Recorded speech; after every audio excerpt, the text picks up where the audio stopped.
Welcome back to your world. This beautiful Tuesday, we're getting into Relationships Tuesday. And I know we talked about crops, but there was a beautiful relationship between people and food. And we talked about that in the first hour of the show. Right now, we're just talking about people.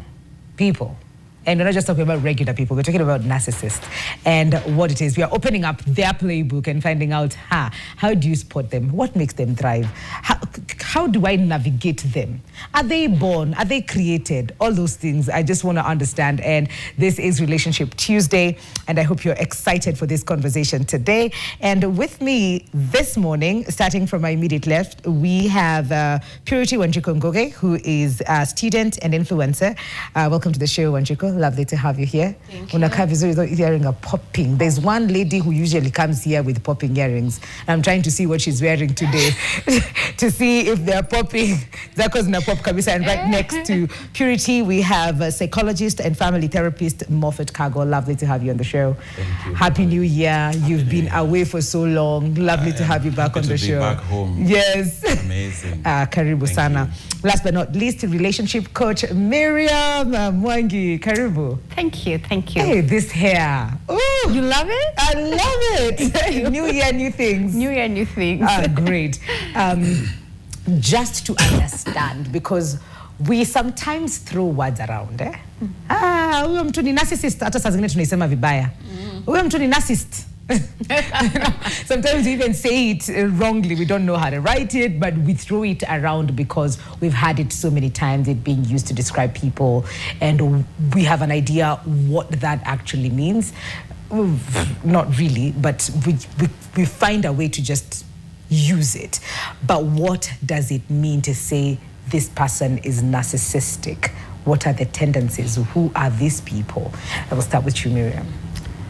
Let me just start by saying that I think what people are referring to right now by calling people narcissists most of the time, as you said, it's a very misused term, Yes. is selfishness. We all have some selfish tendencies, what I would call narcissistic tendencies. Okay. But that does not make you a narcissist. Okay. We just have narcissistic tendencies, depending on how you grew up. Narcissists are actually people who have a disorder, personality disorder, narcissistic personality disorder. It's actually a disorder. Okay. And I heard you ask a very important question. Are they born that way? Are they created? It's a mixture of both. So there's a genetic predisposition for narcissism, which has never really completely been understood, but it's somewhere there. But most of them end up being created through their upbringing, how they grew up. There are two things, variations that can create a narcissist. If they went through trauma, extreme childhood trauma, where they saw themselves neglected, not wanted, abused, both physically and sexually abused, even emotional abuse, probably growing up with a parent who's also narcissistic, and so were broken from a very tender age and became that way as a form of self-preservation and protecting themselves. Yeah. The other thing, so mostly caused by parenting. The other thing that causes narcissism is overindulgence. Parents who are permissive. Permissive parents are parents who let a child have their way in everything. They ask for this, they have their way. They cause tantrums. They're like, oh, come on, just, it's okay, please, I'll give you whatever you want. So they're holding the parent ransom from a very early age. So what they become is entitled. Okay. Kids who grow up entitled end up becoming narcissistic in nature when they grow up because they are not used to hearing no. They are used to having their way. And one of the things that describes a narcissist, they're known as bullies. Either out loud or covert, like where they're silent, their bullying is sniper. You'll wear something, they won't tell you look bad, but they'll throw in a snide remark like, are you sure you want to wear that? Just enough to poke you, but they won't come out like, yo, you look bad. Yes. Oops.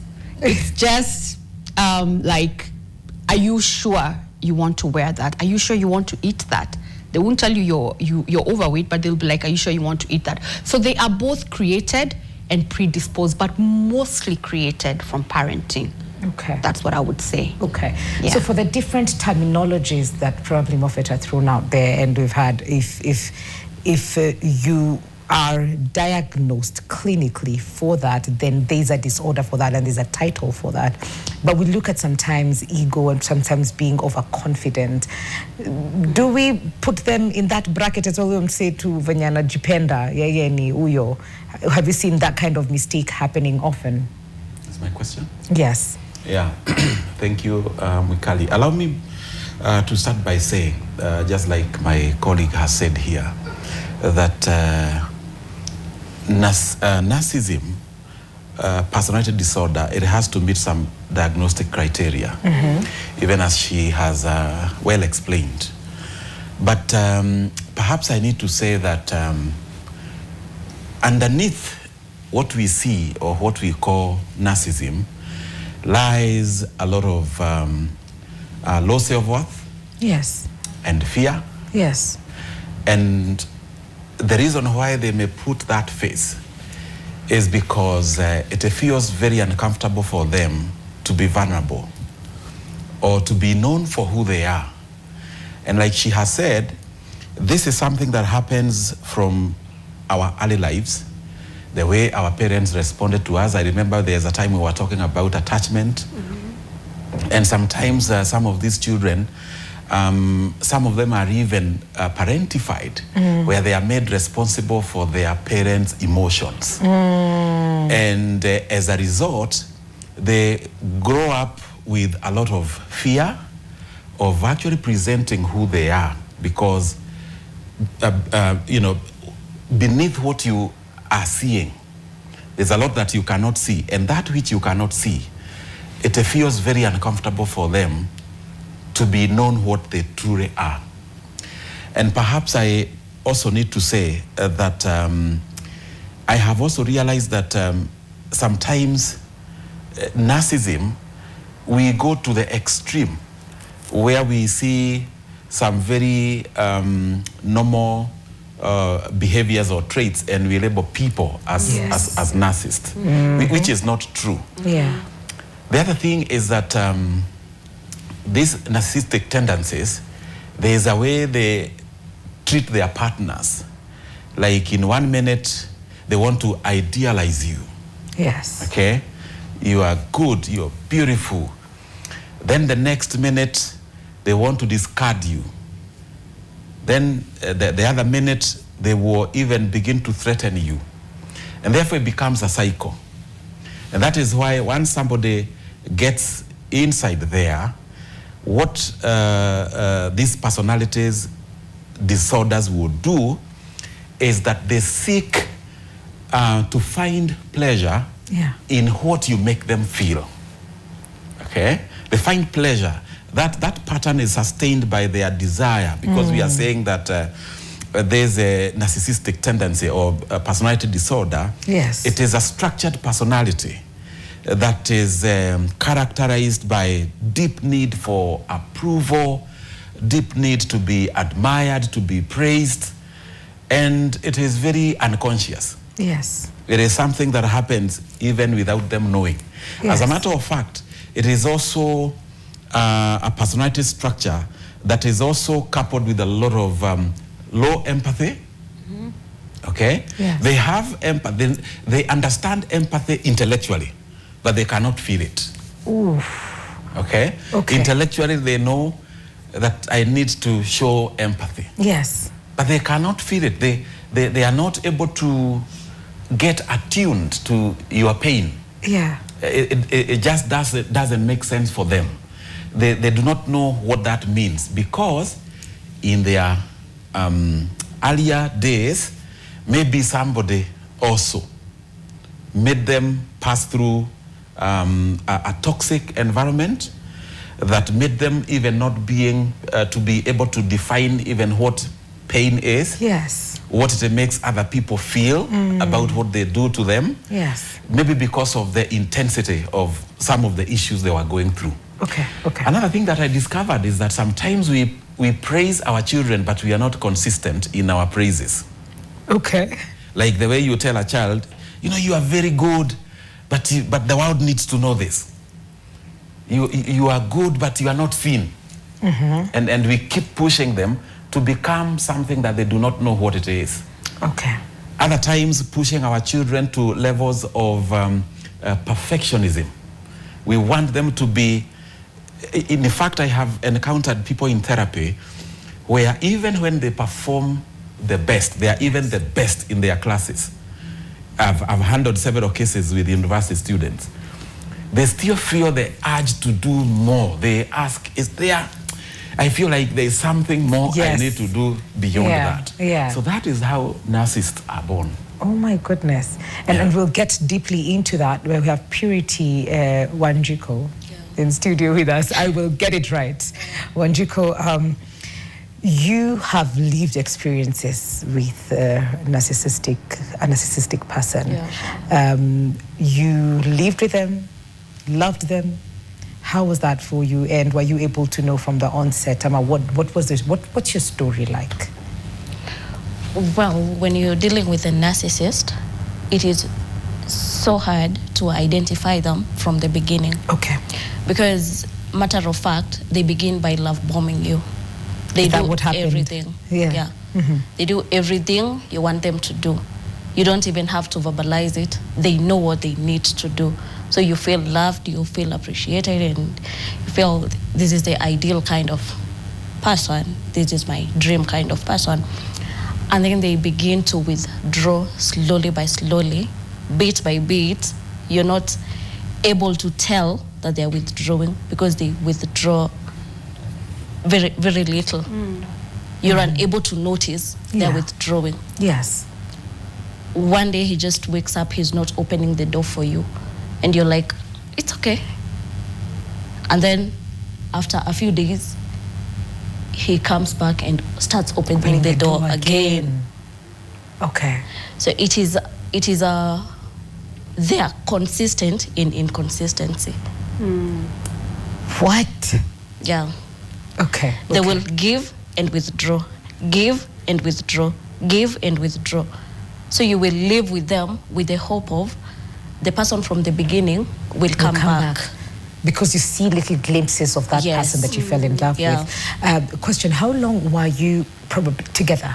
4 years. Together for 4 years. Yeah. So at the onset, with the love that you received at that point, what did it look like? Was it more the gifts? Was it more time? What was it? What was it like? It was a combination of everything. Quality time, affirmations, provision. It was heaven on earth. Yeah. Yeah. And when did you first probably see and notice that the inconsistency is becoming consistent? Was it years in, months in? Years in. Okay. This is because in my existence, I did not have the knowledge that there is something called narcissism. So I grew up with the notion that marriage is work. So and you have to put in the work. So the inconsistencies felt like normal marriage issues. We can work through this. Yeah. I can pray for my man, you know. Yes. Yeah. So over time is when I realized, no, this is not it. There's no way you're doing this to me right now, and then in the evening you bring me flowers and a card. Okay. This is just not normal. Yeah. They'll apologize, but not directly. They'll never tell you I'm sorry or anything. They'll do what you love. They know what you love, so that is what they will present you with. And you will go back, crawling back to them because you're craving for the love and attention that you got from the onset. Yes. And that is how they prey on you. Their ego feeds on your pain. He controls your emotions, he or she, because narcissism can affect any gender. Yes, so that's he true. or she preys on your on your pain. They will move your emotions, they will alter your emotions according to their liking. If today they want to see you smile, they'll make you smile. If tomorrow they want to see your pain, they will inflict the pain. And their behavior will direct your emotions. They will trigger you. Once you react, now the reaction will be the issue. They prey on. I'm here trying to wonder how strategic or how thoughtful does it come naturally for them to do this? Don't you just want to be in a place of just happy? Can we just be happy every day? What is this that we are looking for that has to be like this? I have to control and probably puppeteer how you live your life, how you show up to the world, and how it affects me as the narcissistic person. I think what happens is like Moffat said, and like I was saying earlier, because of the experiences they go through as kids, they tell themselves, this will never happen to me again, so I'll be the one to lord it over people. It may not even be something they calculate to do. Okay. But that said, narcissists are known to be very calculative. They are very, very, very calculative, very, very manipulative, and very, very intentional in what they do. First of all, they are very intentional in getting into relationship. They will never get into relationship with a person who is completely strong. They prey on vulnerability. They prey on anxious attachment. They prey on people who have wounds. You see, the only reason why probably Wanjiko went through what she went through, her partner knew her so well. Yes. He knew that she craves love. He knew if I do this, it will bring her back because that's what she needs. You know, he knew if I do things at a particular way, it will keep her coming. But as they give you those, they're called breadcrumbs. So as they throw breadcrumbs to you, they also do it at the same time when they're breaking you. Because as they break you, your willpower goes, your strength goes, and you start believing the things they're telling you. And Wanjiko can correct me. They start very slow, just like what I was saying before, where they say, are you sure you want to wear that? So it's not outright, so you won't think it's an insult. Yes. So it starts just, so you now start questioning yourself, Kwani, I look bad like this. The next thing will be like, hey, don't you think you need to go to the gym? Then you'll be like, Kwani, he won't tell you you've added weight, but he's playing with your mind. They're very good with mind games. Hey, Kwani, I've added weight. But because he already knows you have low self-esteem, that's what he's using on.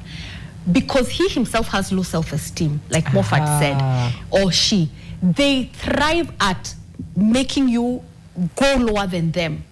As they make you go lower than them, they become powerful. They feel, I'm good enough, I'm perfect, and she's not. There are two types of narcissists. There's the one who has grandiose. Grandiose means they see them, they're inflated, overinflated. They see themselves better than they really are. And then there's the one who has low self-esteem and is trying to make himself feel good by breaking the other person.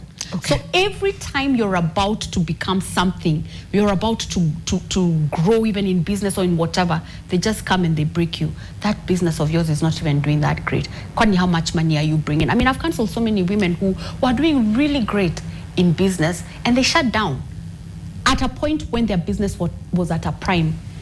But they were made to believe your business is not doing that great, it's not earning anything, and it became a true story for them. Yes. So by the time they were realizing that it was a lie, it was already too late. You feel like you can't do anything for yourself. I counseled a woman who used to take herself places, do things for herself, was a social butterfly, was so good in business. By the time her man was done with her, she couldn't bring herself to town. She didn't have enough confidence to bring herself to town alone. What? She needed to go with someone. And I'm asking her, don't you know directions? I kind of know, but I always feel like I won't remember where I'm going. Because she was told, over years, they had been married for 30 years. Over years, she was told, you can't do this on your own. You're not good enough. You're not so she internalized. At first, you don't think you were believing those things. Yeah. But slowly you've chipped away. By the time you're looking at yourself, you're like, who am I? Yeah. Am I going? Am I coming? Because it's the things that Wanjiku talked about. 1 minute, you're being loved. The next minute, you're being called names. And then all of a sudden, gift. It's called love bombing. And you asked her a very important question. Did you not see it? Yeah. You probably did and you didn't know. Can you just hold there? Did you see it? We pay our bills and then we come back. We come back and answer that particular question. The question that we're asking you today in relation to the topic that we are having on this Relationship Tuesday is, have you ever felt like you were walking on eggshells with someone? Have you ever felt like you were walking on eggshells with someone? NTV Kenya on all of our social media handles. We will be right back with your feedback after the break. Welcome back to Relationship Tuesday. They charm you and then they harm you, they gaslight you, disappear, reappear. It's a whole confusion. We are opening up the narcissistic playbook to just find out what it is about them, how to identify them, if at all. It's not the easiest thing to do, as Wanjiku has told us. She was with one for 4 years, married to one for 4 years, and it was not an uphill climb. It was an uphill climb, to say the least. But the question that we're asking you today is, have you ever felt like you were walking on eggshells with someone? Have you ever felt like you were walking on eggshells with someone? Please do share your feedback with us on NTV Kenya on all of our social media platforms. Our WhatsApp line is also open. Please feel free to talk to us as well. It is 0769 590 762. 0769 590 762. That is our number, our WhatsApp number. So feel free to get in touch with us. And just before the break, I know I cut you short, Miriam, when you're just saying, I had asked Wanjiku earlier that, had you not seen, did you see little tendencies? Were you able to pick them out? And you were just answering that question, Miriam. Yes, I think more often than not, we see it, but we equate it as love, because that's the kind of love you're craving for and the kind of love you have imagined. Wanjiku talked about how when they first started, he would do just the right things, open her car door, then it stops in the process. Probably pull her chair when she's sitting. Too good to be true. What narcissists do is called love bombing. You are going to be loved until you're intoxicated. Yeah. And probably that's where the red flag is. It doesn't sound like a red flag, but it really doesn't. is. I wouldn't even look at you opening doors for me and pulling seats as a red flag. I was just like, Prince Charming is here. It does look like that, but it is a red flag, because think about it. In natural environments, yes, someone will open for you your door, they'll be a gentleman, they'll let you enter the lift, whatever. But they're not going out of their way to make it look like I really am that knight from, was it Sleeping Beauty or whatever? Yes. I really am that knight in shining armor. Yes. They go all out. They give you compliments above everything. Sometimes you're just like, hey, easy compliments make too much, but hey, keep them coming. They take you to places you never imagined that you could go. They're actually all from a romance book. I'm telling you, real life relationships don't work like that. Sometimes the best relationships are those that are so subtle. You find yourself and like, haya, nilifika hapa nikapenda huyu mtu aje. Mapenzi nimefika aje hapa. But for a narcissist, you've been turned upside down, topsy-turvy. Hujui kama unaenda, all of a sudden midnight, umefika home. Listen, I'll give you an example. Even me, I've been in that kind of a relationship. Yes. I met this guy a while back, and that's the point when I was really craving to be loved. And many of us women craving validation. Oh, yes. You know, craving what we have grown up seeing, Bold and the Beautiful, Beauty and the Beast. I mean, even that cartoon is wrong, Beauty and the Beast, think about it. But that's what we grew up seeing.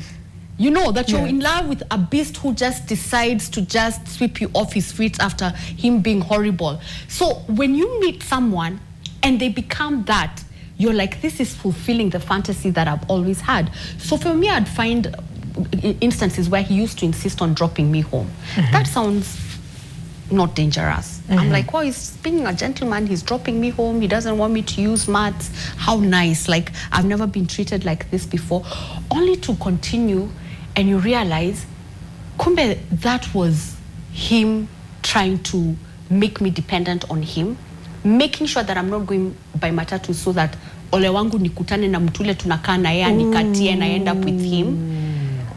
It was a control thing. Okay. But it's looking like a romantic thing. Yes. Or where he would just call me at 11 p.m. and tell me, hey, I'm outside your gate, I've just come to say hi. And I'm like, oh, early in the beginning, oh, how romantic. Only to realize he wanted to make sure I'm home and alone. Yes. Like, you know, so it's just the little things. It's the love bombing. It's the, you know, it's happening too fast. Yes. That you don't have time to actually think. You don't have time to actually discern him. That's exactly what they do, love bombing. You have no time to discern, is this person really in love with me or is it just a whirlwind? So it just comes too fast, too much, too fast. That's a red flag. If you want, yes, please. I on top of what she's saying. Yes. There's also this other element of the making of a narcissist, or what sustains that pattern. Remember, this person, they have a deficiency of empathy. And anybody who appears empathetic becomes a target for them. So if you ask Wanjiko here, maybe naturally she's an empathetic girl. She knows how empathy ought to be. Yes. You know, she knows how to reach out. Are you okay? What can I do for you? Now, that is now when you are massaging them, and they actually feed on that, because first of all, they are getting attracted to what they don't have. Okay. Because it's like that's the thing they don't have. Yes, but they are not being attracted to you so that they can benefit you. They are not being attracted to that empathy so that they can give it back.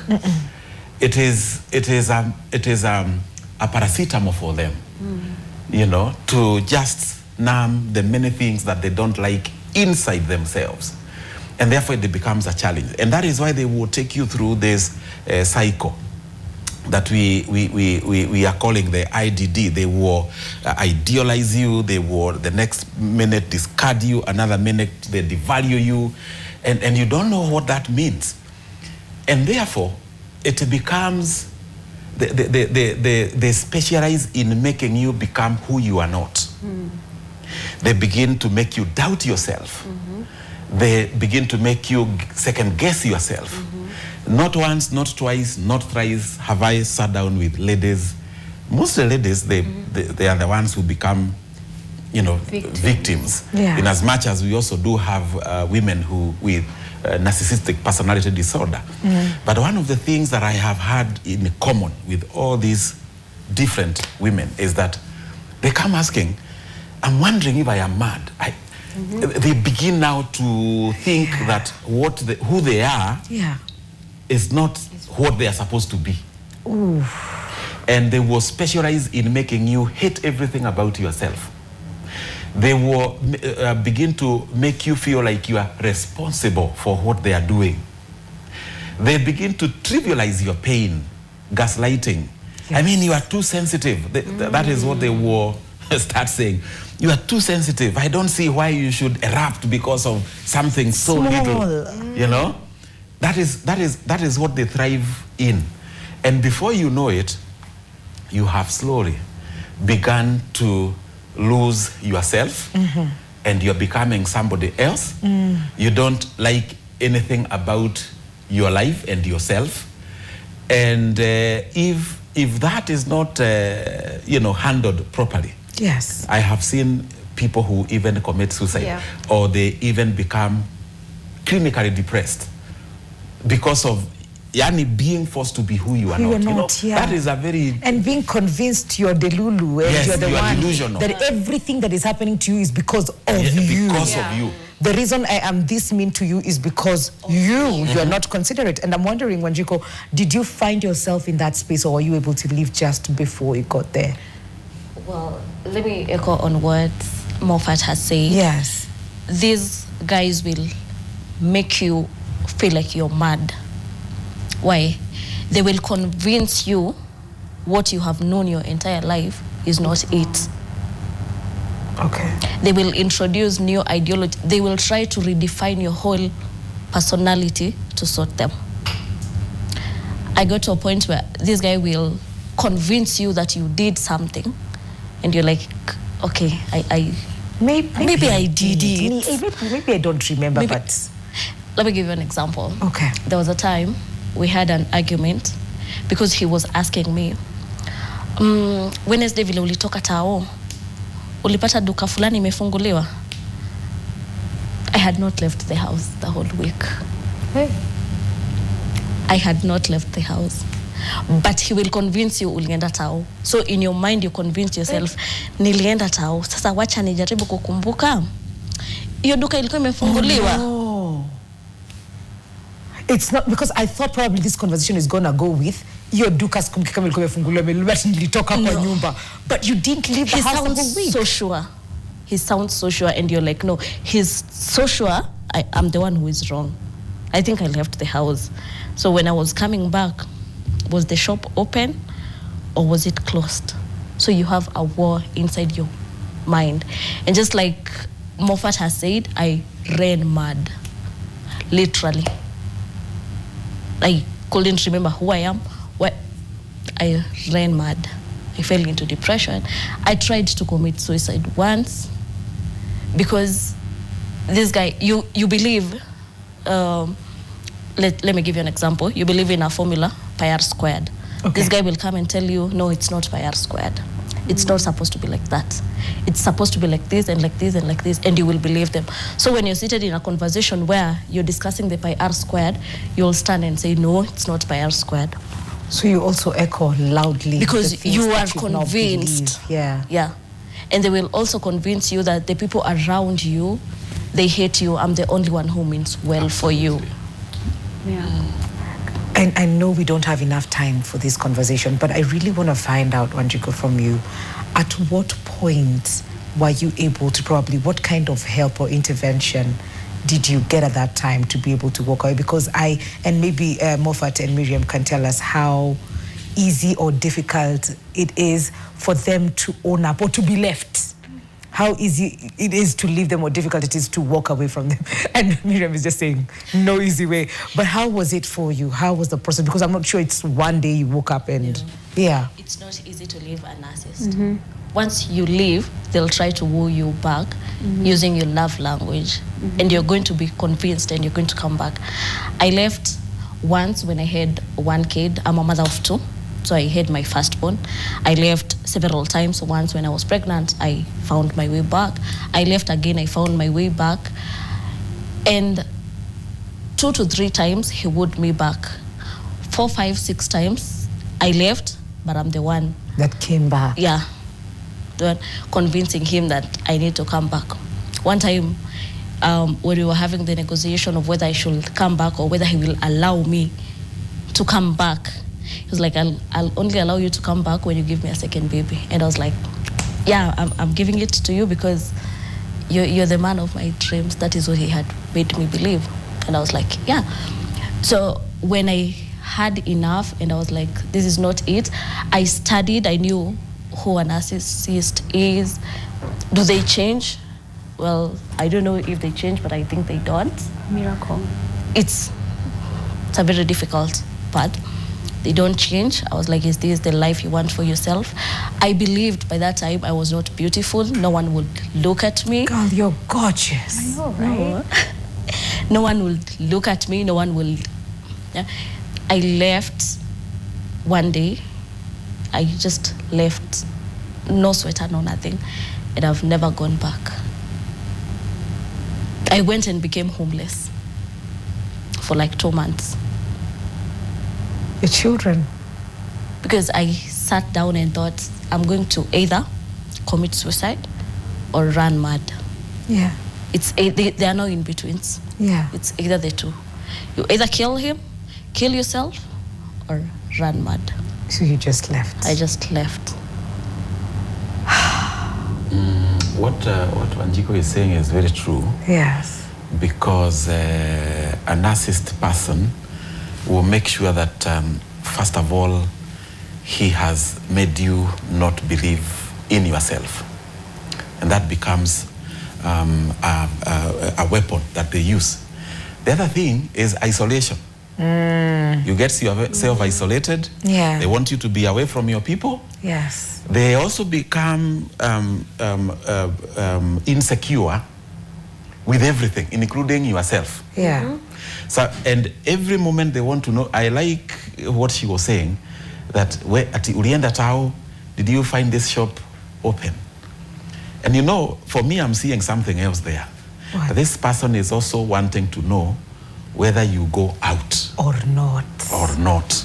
Okay? So isolation, you get isolated, so that once they zero in on you, Yes. now you are done. So you had asked a question, how easy or hard it is to get out of such an environment. And I say, it is not easy, but it is possible.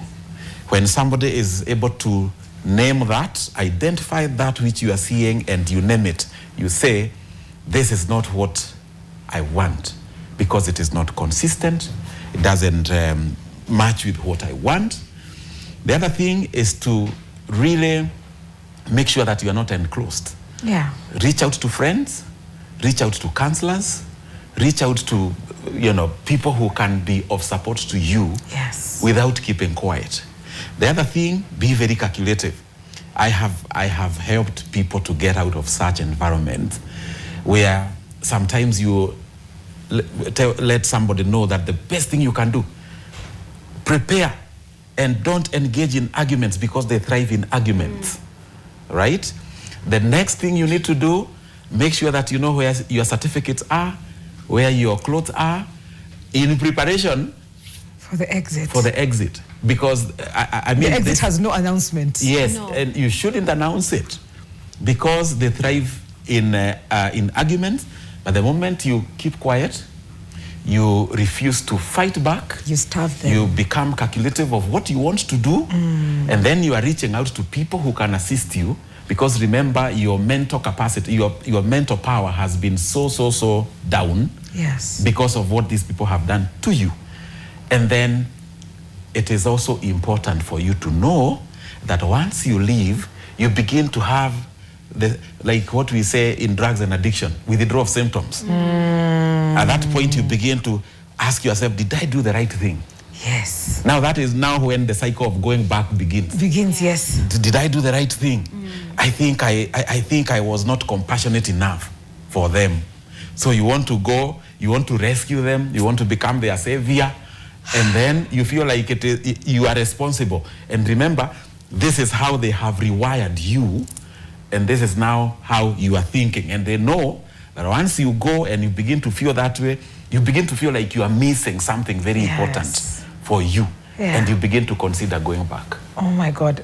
Miriam, maybe you can chime into that as well. I have other questions, but I don't know if you have them, because I want to find out if they are also healed. Is there a way to heal those people? Because it's a disorder. There must be a way. Is there a way? Okay. I don't want to say there's no way, but it's one of the hardest things to get out of, because they may be aware of the things that they're doing, but they feel justified to do those things. Okay. So they don't know they have an issue. They don't know they have a problem. In fact, for them, they project, and the problem is everyone else except them. Yeah. So it's very hard to heal that. We always say in counseling, when a person, even when you force someone to come for counseling, counseling won't help that person, because they are not ready themselves to do the work. Nobody can do the work for you in counseling. You must, even for addicts, they must acknowledge I'm an addict, then the healing begins. So how do you help someone heal someone who is not admitting I have a problem? Because to them, they don't have a problem.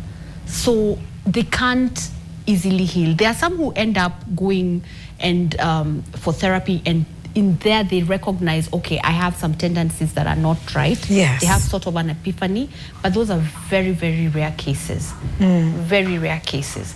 So what I would say is, I think the most important thing, and I've always said it here, when you're entering relationships, is to be completely self-aware. To be honest, if you're self-aware, you will always feel that something is off. You will always feel like now the guy I was saying who used to come and at my door at 11.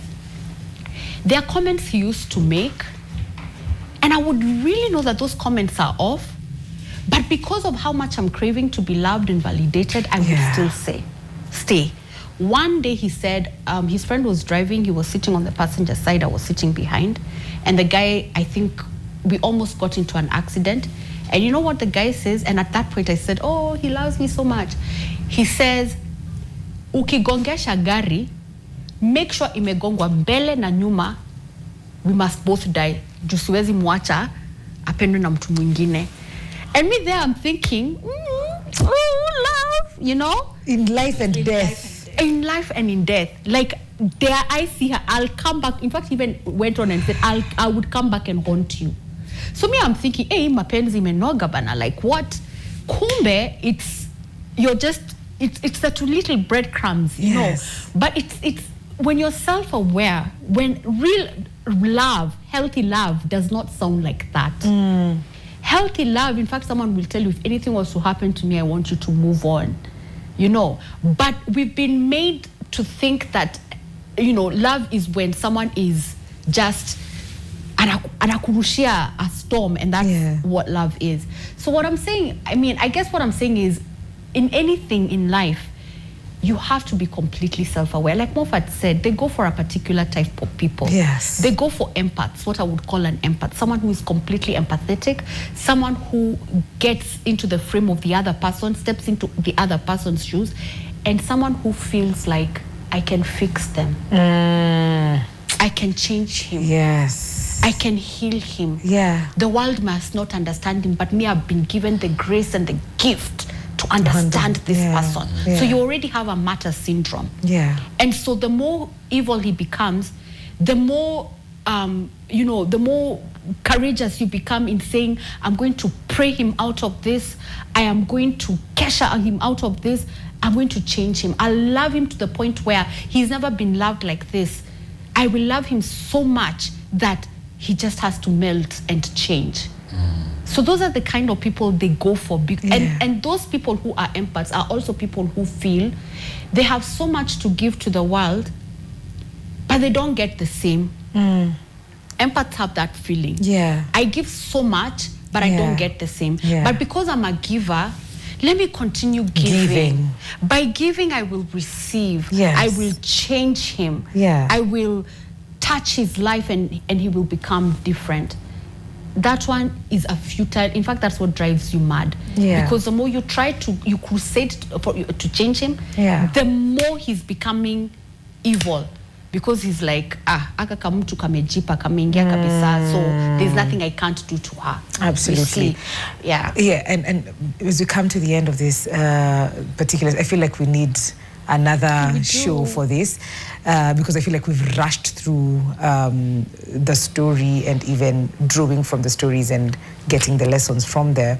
But Wanjiku, how many years has it been now since you walked away on that day with nothing at a bila sweater? It's been 2+ years. More than 2 years now. Yeah. 2 years and a few months. And a few months. Yeah. And maybe what are some of the boundaries that probably you've put up for yourself, about the things that you look back and realize, because they say they probably go, or I don't want to say hands, but you know what I mean, go for people who are probably empaths, who have certain vulnerabilities. What are some of the things that, looking back now, you've been able to do for self to just make sure that those boundaries are in place, or you're able to see? Well, just like Miriam said, you need to be self-aware. You need to learn yourself. You need to understand yourself. What is it that I want? What is it that I love? What is it that I cannot take? Yes. You need to outline things that you cannot take. You cannot take this, you cannot take inconsistency, you need to work on yourself first before you let anyone else in your life. Because in as much as there's a chance you might fall into another narcissist, you'll be able to identify them in the initial stages. Yes. Because now you're more self-aware. Yeah. And you've put up the rules on your end, yes. not being able to be told this is how your life should go, and because you've already set up the roadmap for yourself. Okay. And I don't know if Mabel will give us, yes. In a minute, Yes. One thing I have also noticed, observed about some of these people, and it is important for women out there and young ladies to hear this. Yes, please. Every time you meet a man, and when you begin to talk about your past relationships, he is always presenting a victim position. That she did this, she did that to me, she did that to me, then I dated this other one and she did this and she did this to me. That is a red flag that they really need to observe and to be very cautious about. Because she will also become a statistic in that same thing. Yeah, was he like that? Yeah, also, to add on his point, you also need to, we women are mostly drawn to intelligent men. And one thing about narcissists, they think they know everything. So they are intellectuals. They are really intelligent. Yeah. So these are you'll not be able to distinguish between the disorder and really being intelligent, because they're smart. Okay. Parting shot, Miriam, because we've heard from Wanjiku and Moffat. I would say, I don't know, like I said, just be self-aware and what Moffat talked about. But most importantly, you yourself, do the work yourself. Do the work on yourself. I always ask people when they are craving to get into relationships, why are you so eager to get into that relationship? What is it you're looking for from this other person? First, give it to yourself, heal yourself, then you will attract a healthy person. I always say you attract your traumas. By the time you're attracting a narcissist, that's your internal self. You're not healthy within yourself, and that's why you're attracting such a person. Tuko na kazi. I think it goes back to self. And thank you so much. We'll definitely let you know if we're going to have a part 2 of this conversation. I just feel like we rushed through it. There was so much to talk about and many things to highlight. But thank you so much, Wanjiku, for being vulnerable enough to share this with us. Thank you, Moffat, as always. And thank you, Miriam. Thank you for coming. As I say my kwaheris, just before I say my kwaheris, it's been exactly 1 year since I joined your world. And I know Winnie just passed by the studio and she's going to shoot something else. Just say like, oh my God. But yes, so here's a little something from the 1 year of your world with Winnie. So my name is Mikali Mary. Welcome to the show. Gather. Hey!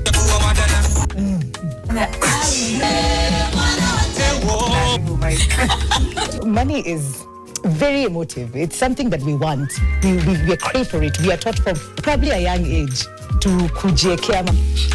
9, 8. Yes. Okay. That's how it's supposed to be. Mambo tulikuwa tunafanya na matope. Yeah. For many generations, I mean, most of us have experienced the invisible weight that is black tax. You have responsibility, obligations over your parents. So today is just about having a good time. And look who is back. Our new Red Devils. Good job.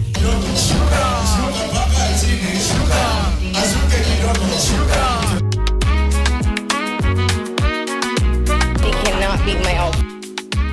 I'm your host, Mikali. Yes. Mikali Mary. My name is Mikali Mary. Hapo kwa kazi zote ni kama siku anataka.